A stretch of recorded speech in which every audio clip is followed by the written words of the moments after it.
시사평론가 김종배가 진행하는 이슈 털어주는 남자, 시사의 최전선에서 여러분의 궁금증을 풀어드립니다.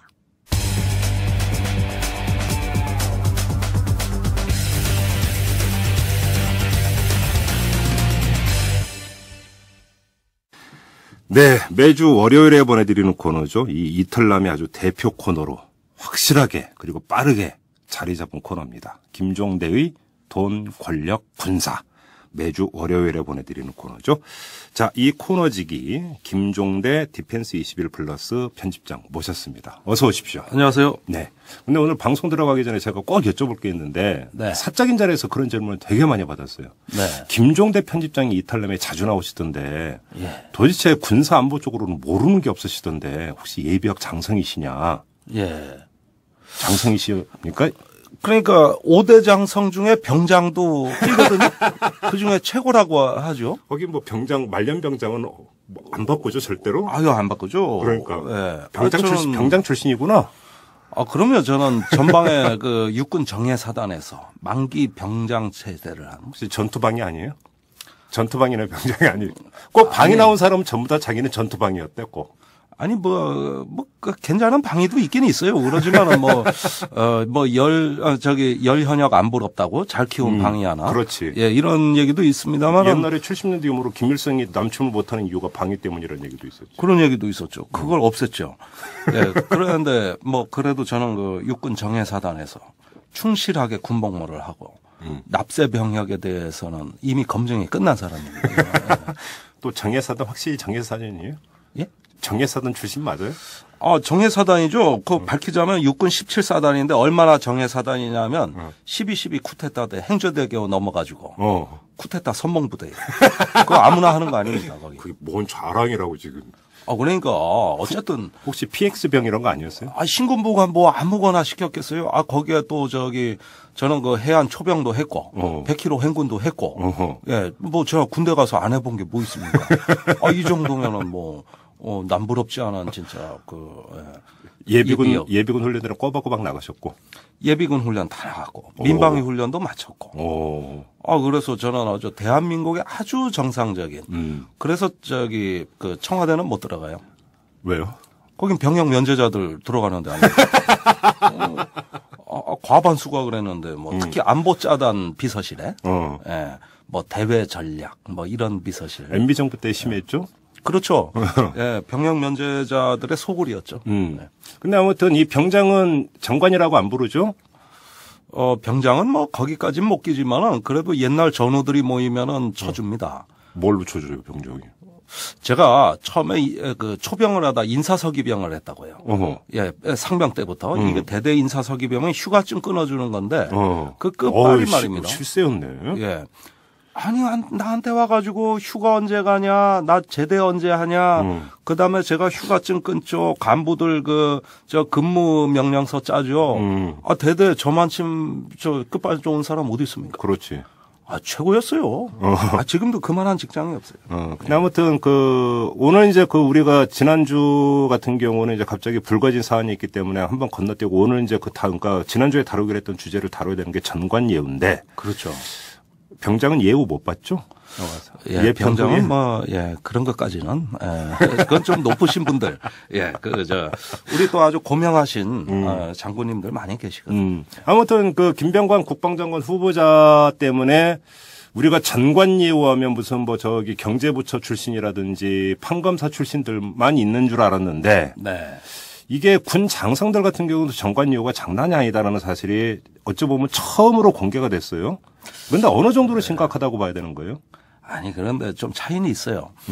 지금 일부 법조인 출신 국무위원 후보자가 대한민국의 대표적인 법률 사무소 같은 데서 월에 한 1억 정도 받았습니다. 네. 예, 그다음에 한 2년간 6억 정도 받으신 분도 있고요. 네. 예, 그런데 이렇게 어떤 고액의 연봉을 받는 판검사 출신들과 달리 예비역 장군들은 좀 경우가 다릅니다. 김병관 후보자는 UBM택이라는 무기중개사항업체에 취직을 했는데 2년간 한 2억 원 정도 조금 2억 2천만 원 정도 받았어요. 네. 그다음에 이제 나올 때 위로금을 빼고 나면은 월 평균 한 500만 원에서 700만 원 받았습니다. 얼마 안 되네요. 상대적으로는. 아니, 그러니까 제가 계속 그 김병관 후보자에 대해 드리는 말씀은 예비역 대장 격에 안 맞는다는 거예요. 이건 대령급이 가기에 적절한, 그것에도 좀 내가 보기엔 못 미친다는 거예요. 아, 그래요? 예, 그래서 격에 안 맞다 이 얘기지. 예. 이 금액은 많은 금액 아닙니다. 그리고 그것보다는 이제 방위산업체 임원이나 뭐 이렇게 어떤 그 외국 업체 고문으로 이렇게 가서 그 사실상 에이전트 역할을 하는 경우가 있는데, 그런 경우도 한 뭐 연봉이 한 억대가 간신히 되는, 예, 많게는 한 2억, 3억 요 정도까지 되는 분도 가끔 봤는데, 네. 판검사에 비해서는 조금 약하죠. 상대적으로 약하죠. 예. 상대적이라고 합시다. 이건 상대적인 겁니다. 그렇죠. 예, 군인들 돈 없습니다. 자, 근데 우리가 이제 첫 번째 돈, 권력, 군사를 다룰 때의 주제가 바로 예비역이었습니다. 네. 그 예비역들이 할 게 없다. 네. 그래서 사회 불만 세력화된다. 네. 이런 얘기를 했단 말이에요. 그렇죠. 그런데 자, 그러니까 예우를 받는 정관 같은 경우는 예외라고 봐야 되는 건가요? 그러면 그 우리가 그때 얘기했던 예비역에서? 거기에서 말이죠. 네. 예비역들은 군인 연금이라는 걸 받는데, 그렇죠, 그렇죠. 취업을 하면 반토막 납니다. 연금 다 안 줘요. 또 그렇게 되나요? 예. 그러니까 연금 50%에다가 예. 해당 업체에서 받는 어떤 급여, 예. 이걸 합친 게 수입이 됩니다. 그렇죠. 그러면은 예비역 대장의 경우 김병관 어떤 후보자를 예를 들어 추정을 하자면은 한 400만 원 되는 연금이 200만 원으로 줄어들 것이고, 네. 그 다음에 이제 업체에서 매달 받는 한 5, 600만 원, 이걸 합치면은 대략 한 7, 800 되네, 월. 그렇죠. 예. 7, 800 정도. 예. 그 다음에 이제 나중에 나올 때 저 위로금을 좀 받은 건데, 예. 이런 정도라면은 어떤 그렇게 고소득자라고 볼 수는 없어요. 음. 그러니까 이게 김병관 후보자니까 문제지, 예비역 대령이 네. 운이 좋으면 이런 정도의 수입을 달성한다 이거. 그게 운이 좋으면. 운이 좋으면 대다수 못 가요. 대다수 못 갑니다. 예를 들면 예. 아파트 경비원으로 취업하는 경우 있습니다. 네. 노니까 뭐 합니까? 예비역들이. 예비역들이. 예. 근데 거기서 그 취업을 하니까 깎이는 연금이 아파트 경비원으로 받는 월급보다 많아요. 그래요? 이런 경우는 취업하면 오히려 손해예요. 그러네. 예를 들어 아파트 경비원 월급 얼마 됩니까? 끼케야 100만 원. 그렇죠. 100만 원도 안 돼요. 100만 원도 안 돼요. 네. 그런데 깎이는 연금이 200만 원, 뭐 150만 원. 아니, 그 월급 액수만이 아니라 왜 더 많이 깎고요? 월급 액수는 불문하고 취업한 즉시 연금은 반토막 난다니까. 그러면 무조건 반토막입니까? 예. 취업을 하면 무조건. 취업에서 얼마를 받든 50%.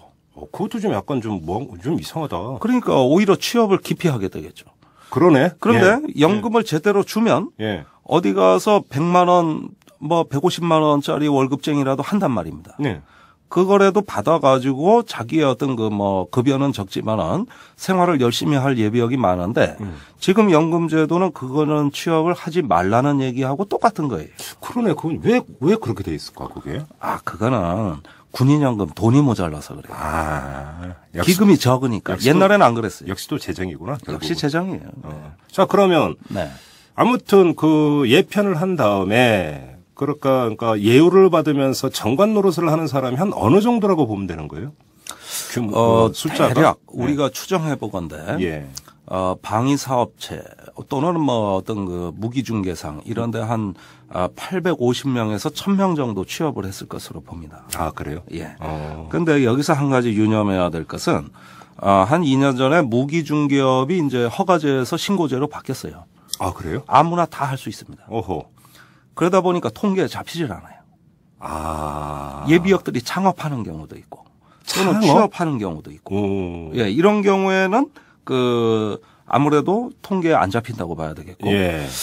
지난번 일입니다. 지금 전임 공군 총장, 모 총장께서 아들이 한번 어떤 용역업체 취업한 게 문제가 되는데 이게 감사원이 공군 군수사를 감사하다가 밝혀졌는데 어떤 한 업체 용역업체는 공군 출신들이 그렇게 어떤 창업을 해가지고 공군의 정비 용역을 독식했어요. 여기에 과거 공군 군수 출신들이 다 들어가 있었습니다. 여기에 공군 총장 아들도 들어가 있었고 이런 경우에는 순수 또 용역업체이기도 한데 사실상 예비역들에 의해 가지고 거의 용역을 독식하고 있고 거기에 이제 그 유력자 자제를 또 취업을 시켜서 네. 이렇게 어떤 그 정관예우의 어떤 그 또 다른 형태의 변형적인 모습을 보여주기도 하고요. 그런가 하면은 최근에 방산업체가 송사가 많아졌어요. 아, 그래요? 예. 하도 방산업체 단속한다 그래가지고 감사원이나 방위사업청 검찰이 조사를 많이 하니까 네. 이제 법률 소송이 많아졌습니다. 그래 이게 짭짤한 수입이 되니까 법률 법인들이 전부 방산업체 송사를 맡았는데. 그럼 또 군 출신 정관을 또 그러니까 모셔갈 수도 있겠네. 군 출신을 그런 뭐 우리나라 이름만 들어도 고개가 끄덕여질 만한 법률사무소에서 다 채용하고 있어요. 오. 더 황당한 거는 그 국내 최고의 방산업체 대기업인데 예. 여기에 법무실장이 어느 날 갑자기 돌연 퇴직을 하고 네. 법률사무소로 자리를 옮겼습니다. 예. 거기가 더 수입이 좋았어요. 방산업체들 그 송사를 예. 이거를 그 관리하는 그걸로 갔는데 예. 연봉이 한 3배로 뛰었습니다. 오. 이렇듯이 그 법률사무소들 뭐 합법적 로비스트 집단들 아닙니까? 네네네. 여기서 그 이제는 어떤 이 방위산업체와 어떤 그 우리 방위사업청 소요군 이런 것들을 연결하는데 예비역을 또 투입하고 있죠. 어허. 자, 그러면 그렇게 네. 전관 예우를 받는 사람들은 주로 영관급 이상, 영관급과 장성급이다 이렇게 보면 되는 겁니까? 그렇습니다. 이제 고급 장교들이죠. 예. 실무자로는 이제 한 중령급까지 있다고 봐야 되겠고, 예. 이제는 어떤 실무 중에서 책임자급 내지는 임원은 대령 이상. 예. 주로 장성들이 많습니다. 근데 그러니까 예편하기 전에 보직이 뭐 있느냐도 상당히 중요할 것 같은데 예를 들어서 야전에서만 구른 분은 네. 별로 쓰임새가 없다고 봐야 되는 것 아니겠어요? 그렇죠. 아무래도 정보력이 있는 기무나 헌병 출신. 예, 또 어떤 그 전략 분야에서 일을 하면서 예. 해당 무기 체계라든가 사업 관리 분야에 정통한 사람. 예. 이런 사람은 몸값이 높다고 봐야 되겠죠. 아, 그래요? 예. 말 그대로 군이라면 역시 야전 아니겠습니까? 군이라면 야전인데 예. 야전에 얼굴 시커멓게 탄 군인들은 예. 사회 나와서도 경쟁력이 떨어지고 네. 좀 정책지기에 돌아다니면서 그래도 뭔가 돈과 정보가 되는 걸 아는 사람 네. 이런 사람들은 사회 나와서도 잘 나가요. 예, 그런 중에서도 특히 취업이 잘 되는 분야가 뭐 건설 분야.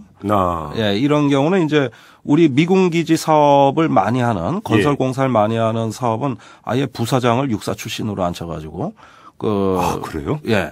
그 평택의 미군기지 사업의 상당 부분을 그 사업 이권을 따냈습니다. 그런데 이것이 이 회사가 육사 출신들을 그렇게 고위 임원급으로 앉히는데 그 육사 동기가 주한미군 기지 이전 사업단이라고 그 국방부의 그 사업단인데 거기 책임자로 와 있다든지 이렇게 해서 또 건설 공병들끼리 어떤 군 안팎을 연결한다든지. 예. 그것이 아니라면 이제 정보통신 IT 분야. 네네. 예, 이런 경우는 이제 시스템 분야겠죠. 시스템 그렇죠, 설계하는 그렇죠. 분야라든지. 예. 이런 경우는 이제 뭐 국방부 정보본부나 예. 어떤 그 정보장교들이 또 어떤 유망 직종이 됩니다. 제일 할 일 없는 사람들이 저기 보병 작전. 예. 육군에서도 예. 열심히 그냥 근무하고 얼굴 시커멓게 타고. 일명 땅개. 예. 예. 이분들이 갈 데가 없어요. 사실은 그런 사람들이 진짜 군인인데 사실. 진짜 군인인데. 네. 예. 제일 우리가 예우해줘야 되는데 예. 그게 잘 안 됩니다. 그렇군요. 근데 역시 정관예우가 문제가 되는 건 아니 이제 직접 공직 그만두고 나가서 그러니까 공직 경험 해가지고 열심히 일해서 뭐 보수 많이 받는 것 같고 뭐라고 할 수는 없어요 사실은. 문제는 과거의 공직의 연줄을 가지고 그러니까 받는 보수가 일종의 어떤 로비의 대가라는 데 문제가 있는 것 아니겠습니까? 이게 하나의 그 순환 구조를 형성을 하면서. 네. 그러면 자, 예비역 그 영관급이든 장성급이든 해가지고 정관으로 특정 업체에 가서 그러면 실제로 로비를 하고 그게 먹히고 이런 것들이 다반사로 나타나는 겁니까? 자, 이게 말이죠. 일단 문화적인 걸 이해해야 그게 답이 나오는 건데. 그렇지. 예비역들이라 그러면은 군인들은 선배님 하면서 깜빡 죽습니다. 네. 자, 예를 들어서 국방부 장관실에 전화를 해요. 예. 그 예비역들이. 네. 내 골프장에 갔는데 군 골프장이겠죠. 네. 내가 저번에 한번 무단으로 안 나갔다고 이번에 출입 금지당했다. 골프장 사장 이 새끼 잘라. 이러면서 막 호통을 치는데고. 진짜로? 네. 또 장관 바뀔 때쯤이면 야 누가 장관으로 가야 되는데 누구 밀어. 현역들도 이거 밀어. 후배들 이거 정신 차려야 돼. 예. 장관은 누가 돼야 돼. 예. 이러고 또 뭐 전시작전권 전환한다 그러니까 또 예비역들이 저 국방장관 나오라 그래가지고 당신 말이야 뭐 전시작전권 어쩐다는데 우리 눈에 흙이 들어가는데 두고 봐. 네. 그다음에 제일 그때마다 꼭 하는 얘기가 있어요. 당신 군 골프장에 오나 봐. 퇴직하고. 이 얘기 꼭 해요.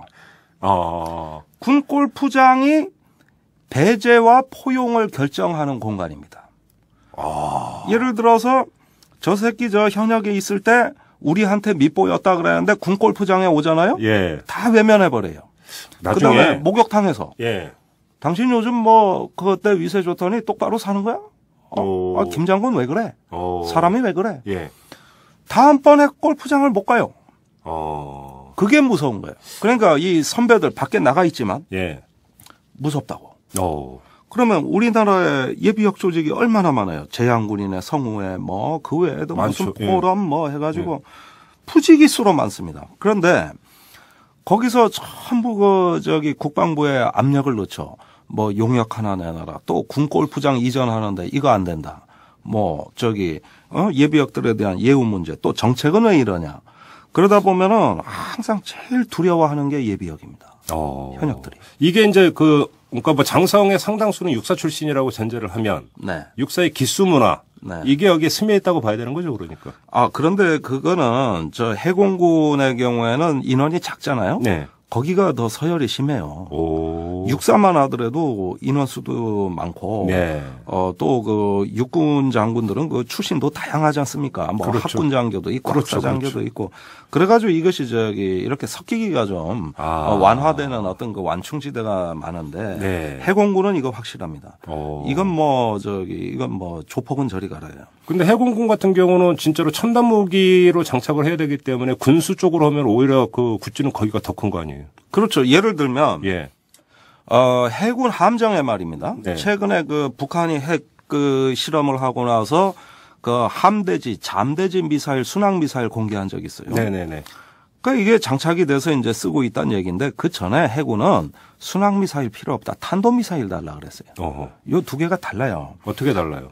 그건 내가 전에도 설명드렸는데 탄도미사일은 이렇게 장거리를 날아가는 어떤 위력이 강한 거고 그렇지. 순항미사일은 계곡 사이를 빠져가는 좀 작은 속도가 느린 미사일인데 예비역들 싸움이 벌어집니다. 해군 함정에 탄도미사일을 넣어야 되느냐 순항미사일을 넣어야 되냐. 그러니까 그러면 그 예비역이 이제 어떤 무기 중개상에 갖느냐에 따라서 그 무기 중개상에서 어떤 미사일을 파느냐에 따라서 또 예비역끼리 싸움이 벌어지게 싸움이 벌어지고. 그다음에 최근에 해상 작전 헬기를 해군이 해서 도입하는데 네. 중형 헬기를 도입할 거냐 대형 헬기를 도입할 거냐. 네. 사실 그거는 코에 걸면 코걸이, 귀에 걸면 귀걸이에요. 그런데 이게 싸움이 벌어져요. 노무현 대통령 때는 중형 헬기, 국산 헬기로 한다 그랬다가 이명박 정부 와가지고는 해외 대형 헬기로 정책이 바뀌었죠. 이런데도 예비역 해군 참모총장이 끼어 있습니다. 여기에 외국 업체 에이전트로 끼어 있어요. 공군도 마찬가지죠. 지금 FX 사업 같은 경우 유럽 회사하고 미국 회사 3개사에 다 예비역 장군들이 들어가 있죠. 이렇게 해가지고 예비역도 패가 갈립니다. 네, 거기서도 위너가 있고 루저가 있어요. 이런 식으로 해가지고 경쟁이 벌어지는데 문제는 자기들끼리 싸우는 건 좋다 이겁니다. 근데 현역들하고 어떤 연결고리가 있느냐죠. 그게 문제죠. 이게 문제죠. 자, 얘기를 하다 보니까 지금 그러면 여기서 이제 아까 이제 정관이 가는 경로가 다양해지고 있다고 했습니다. 정보통신 쪽으로도 가고 건설 쪽으로도 가고 뭐 했다고 하는데 정통으로만 하나 좁혀가죠. 무기 중개, 무기 수입과 관련된 걸로 좀 하면 자, 무기하면은 국내의 무기 중개상이 있고 또 해외의 군수 업체가 있는 것 아니겠습니까? 그렇죠. 그런데 오늘은 이제 시간 관계상 이 해외의 군수 업체하고 이야기는 다음 시간에 한번 하도록 하고 더 집중적으로 오늘은 국내의 무기 중개상으로 좀 한정을 해서 이야기를 풀어갔으면 좋겠는데 네. 아까 허가지에서 신고자로 바뀌었다고 했어요. 네. 그러면 주로 어떤 사람들이 무기 중개상 내지 무기 중개 업체를 꾸리고 있는 겁니까? 그건 100% 예비역입니다. 아, 그래요? 예. 과거에 말이죠. 네. 린다김 사건 같이 옛날에는 어떤 권력자만 잘 잡으면 그렇죠. 사실은 그렇죠. 민간인도 다 할 수 있었어요. 예. 그런데 최근으로 올수록 이제 국방 시스템이 여러 가지 그 국방 획득 절차, 무기 도입 절차의 전문성을 요구하게 됐고, 예. 또 무기의 어떤 기술이라든가 그 계약 관리에 있어 가지고 많은 어떤 지식이 필요해짐에 따라서 이 국방부 내부의 무기에 관한 지식과 도입 절차를 모르면은 이거 할 수가 없어요. 아. 만약에 어떤 무기 체계가 아니라 부품이라든가 예. 일반 상용품을 납품하는 경우에는 예. 민간인도 할 수 있겠지만 예. 그 고도의 전문 지식이 필요한 이 무기 중개를 하는 이 분야는 적어도 예비역 아니면은 네. 접근하기가 쉽지 않습니다. 근데 예비역은 돈이 없잖아요. 아니 돈이야 이제. 그러면 그게 민간 자본하고 결합을 하고 예비역이라서 그 얼굴 속칭 얼굴마담이 되거나 이렇게 되는 겁니까? 시스템이? 자, 그런데 영세업자도 많아요. 자본금 50억 이하를 보고 있죠. 예. 그런데 50억 이하에는 이건 통계에도 안 잡히는데 예. 예비역들이 3, 4모 모여가지고 창업을 할 수가 있고요. 네. 이거는 뭐 등록증도 이제 없이도 할 수 있는 직업이 되다 보니까 예. 어떤 외국에 예컨대 자기들이 어떤 그 군 출신 동기생이 외국에 가 있거나 네. 외국 업체에 어디 있다고 하면은 예. 거기서 정보를 얻어가지고 그 정보를 국내 어떤 군이나 방위사업청에 전달하면서 예. 여기에서 어떤 이 해당 무기 체계나 부품이 조만간 국방 예산에 반영될 가능성이 있다는 정보만 얻으면 예. 그러면 미리 그 무기 중개업을 차려놓을 수가 있는 거죠. 그렇게 함으로써 이제 수시로 그 선후배들을 만나고 정보를 수집해서 어떤 해외 업체에 또 알려주고 네. 그러면서 이것이 막상 이제 사업이 진행이 되면은 그 중간에서 행정적인 일을 해줘야 되거든요. 예. 이런 일들을 미리 선점하고 장악하면 가능합니다. 그러면 지금 예를 들어서 무기 중개상 민간인이 돈 대가지고 무기 중개 업체를 차리고 예비역을 거기다가 예를 들어서 이제 뭐 일종의 로비스트석으로 해서 뭐 전무님이든 이사님이든 해갖고 모시는 게 아니라 네. 아예 예비역이 직접 창업하는 경우가 갈수록 늘어나고 있다. 그렇죠. 아니 최근에 그 김병관 후보자가 문제가 된 UBM텍이라는 네. 회사 보면은요. 예. 사실 자본금이 10억밖에 안 돼요. 그래요? 그런데 단기 매출이 1,100억이 넘어요. 그 중에서 이익이 700억이에요. 우와, 완전히 노른자의 사업이네. 그런데 이 사람 예비역 중량이에요. 어. 예비역 중량으로 나와가지고 90년대 초부터 무기 중개상을 했어요. 예. 그래서 매년 이렇게 벌었어요. 그런 다음에 정관예우는 어떻게 이루어지냐면 이분이 네. 연구원을 하나 차립니다. 아, 예, 예. 예, 해군들이 주로 모이는. 예. 여기에 기부금으로 몇백억을 또 내놓습니다. 몇백억이요? 몇백억을. 와. 그러면은 이 연구원에서 해군의 그 해군본부나 이런데 공익 사업을 해줘요. 예, 예. 세미나를 열어준다든가 예, 예. 연구 용역을 준다든가. 예, 예, 예. 그다음에 해군 예비역들을 잔뜩 고용해가지고 명함 하나씩 다 만들어줘가지고 예. 또 연구 용역을 줘요. 예. 이거 용돈입니다. 이렇게 수십 년간 관리했다고 한번 상상을 해보세요. 예. 이 사람한테 신세 앉은 사람이 누가 있습니까? 그렇겠죠. 해군 전현직 중에서. 그렇죠. 웬만한 사람은 이 사람한테서 다 용돈 받은 거예요. 그러나 자기가 직접 주는 게 아니라 어떤 공익 단체를 채워서 거기서 하는 거기 때문에 네. 사실은 세탁이 된 거죠. 그러지만은 이 양반이 그 해군이 도입하는 17대 잠수함 사업을 전부 독식했고. 어허. 그래서 매년 당기 순이익이 매출의 50%가 넘고 그 중에 또 반 이상을 다시 개원하는 이것이 뭐냐 하면은 한 바퀴 돈 세탁된 리베이트나 다름이 없는 거죠. 우리 그 방송하지 말고 네. 김종대 편집장하고 저하고 한번 우리도 중개업체 하나 차려볼까요? 아니 그러니까. 그 병장이라고 했지? 네. 됐다. 그래. 중량이면 돼야. 그러니까 이런 식으로 하면은 정관예우라는 건 뭐냐면 예. 어쩌면은 이렇게 어떤 그 예비역과 현역이 예. 이러한 틀을 통해서 강력히 연계된 하나의 커뮤니티 공동체입니다. 그러면 정관이 그러면 예를 들어서 이제 그 현역들하고 연결이 되는 건 알겠는데 무기 중개업체잖아요. 네. 그러면 해외 그러니까 그 방산업체하고 또 연결이 돼야 될 거 아니야 무기 중개업체는. 네. 그건 어떻게 이루어지는 겁니까? 그 부분도 역시 자 이렇게 한번 보시죠. 우리가 복덕방이 있어요, 그죠? 예. 아니 집주인이 집 할 때 그 복덕방 안 통하고 공인중개사 안 통하고 직접 그 사는 사람 만나서 하면은 저기 중개료도 줄이고. 그게 복도가 요즘 얼마나 비싼데? 얼마나 비싼데. 예. 얼마나 편하고 좋습니까? 그렇죠. 근데 중개인이 왜 있습니까? 일일이 찾아다니는 것보다는 구매자와 판매자가 서로 일일이 찾아다니는 것보다는 중개인을 통하는 게 오히려 싸고 좋으니까 있는 거예요. 그렇죠. 기회비용이라고 발품 시간에 따른 걸 하고 하면 되니까. 근데 우리는 무기를 쓰는 소요군이 있고, 네. 그 다음에 사업을 관리하는 방위사업청이 있는데, 네. 이 공무원들이나 군인들이 무기 체계에 대한 어떤 지식이나 정보력이나 이런 게 굉장히 뒤떨어집니다. 일본 같이 해외에 아예 주재관을 두지도 않습니다. 일본은 아예 그 해외 계약관, 구매관을 해외에 파견해가지고 네. 현지에서 정보 수집 활동을 해요. 우리는 대사관에 무관이 그 일을 하는데 예. 무관이 그 일에 전념 못하고 어디 높은 분 본국에서 오면은 의전하기 바빠요. 언제 합니까? 예. 그래서 이게 중간에 뻥 뚫려 있어요. 그러니까 누군가 해외 그 최신 무기의 카다로그 하나라도 빼서 예.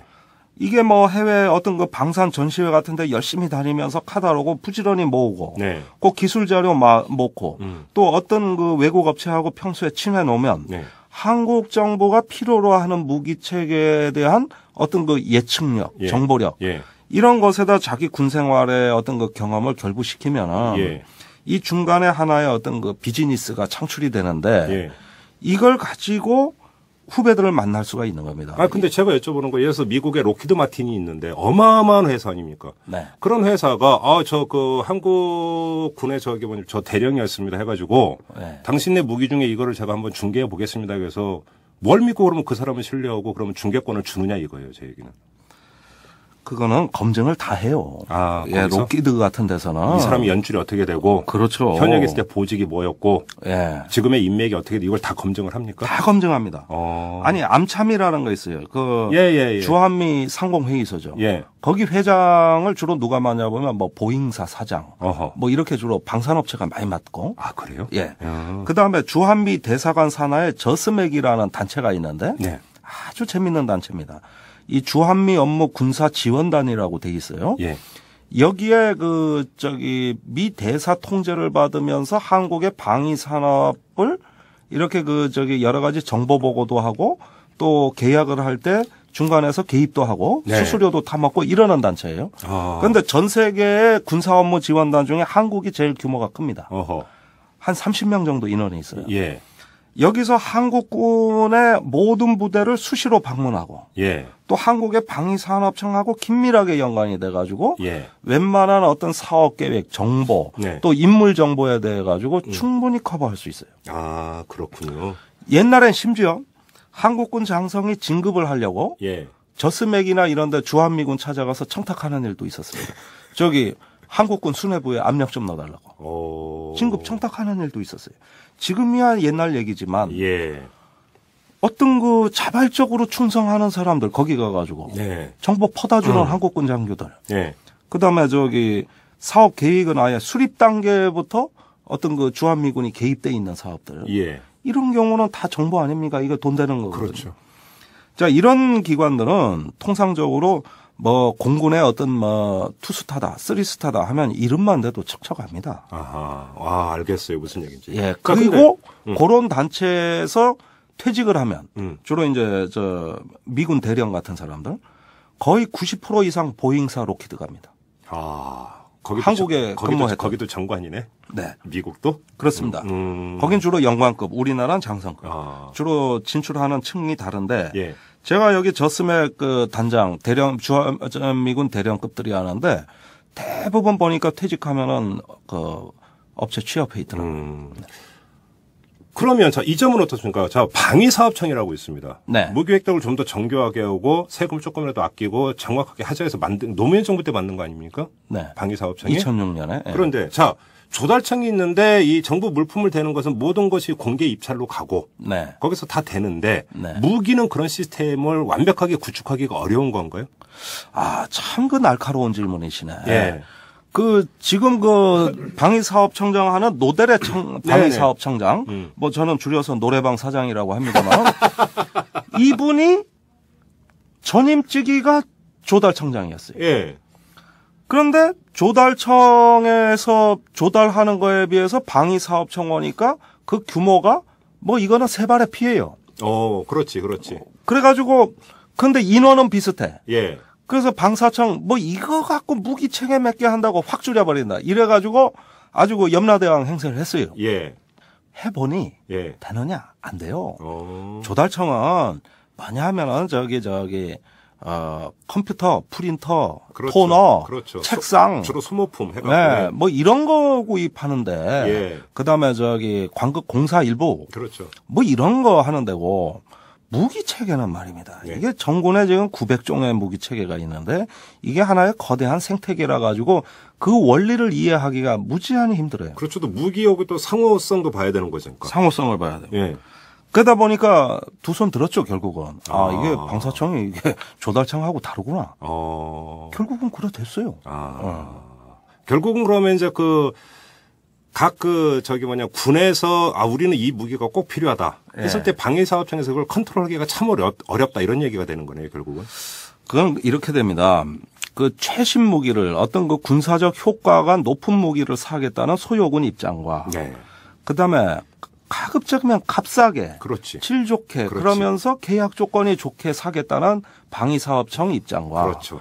그 다음에 가급적이면 원가를 부풀리고 높여서 조금 좀 직구매로 다른 조건 달지 말고 좀 통으로 사줬으면 하는 업체와 이 세 목표가 다른 겁니다. 그렇지. 이게 달라요.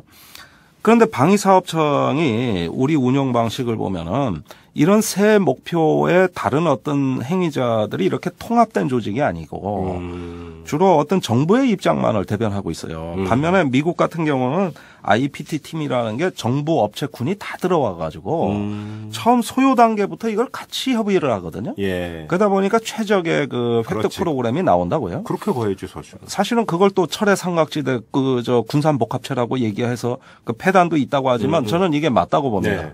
그런데 정부 입장만을 대변해서 아주 슈퍼 갑의 행세만 하고 나머지를 통제하려고 방사청이 합니다. 그러다 보니까 방사청 출신들이 이제 갑 행세를 하다가 퇴직하면 업체로 갈 때 이제 사건이 몇 개 있었어요. 자기가 근무할 때 비밀을 빼내간다든가. 이렇게 방사청 출신 또 정관이 또 있군요. 있죠. 예.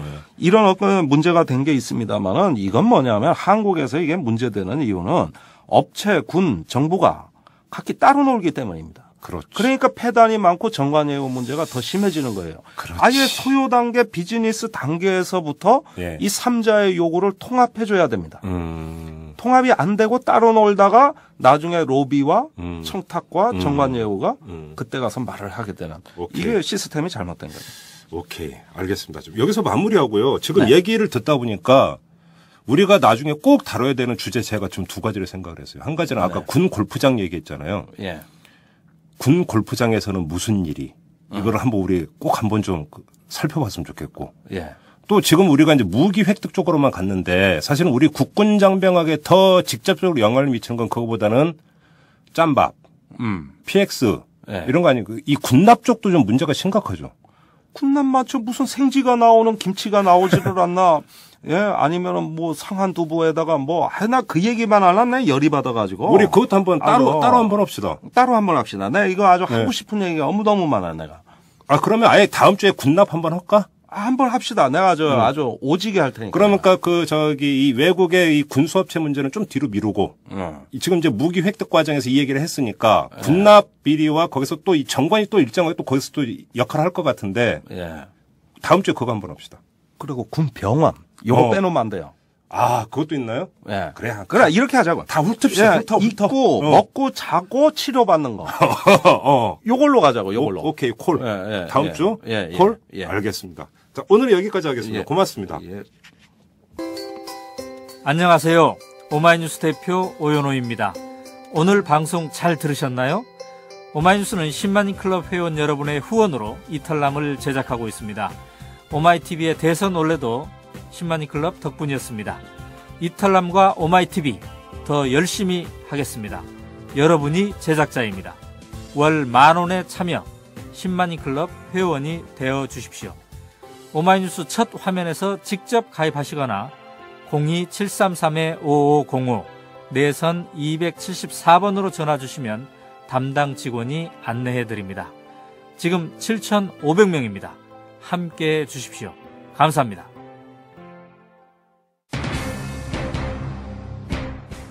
자, 오늘 방송 이제 마무리해야 될 것 같은데요. 제가 이게 환절기라 그런지 코감기에 걸렸습니다. 그래서 코맹맹이 소리에 방송 중간에 약간씩 훌쩍이는 소리가 좀 나왔을지 모르겠는데 이 점 양해해 주시고요. 우리 애청자 여러분들도 환절기를 맞아서 건강관리 각별히 신경 쓰시기 바랍니다. 자, 이만 마치겠습니다. 지금까지 이탈남 김종배였습니다.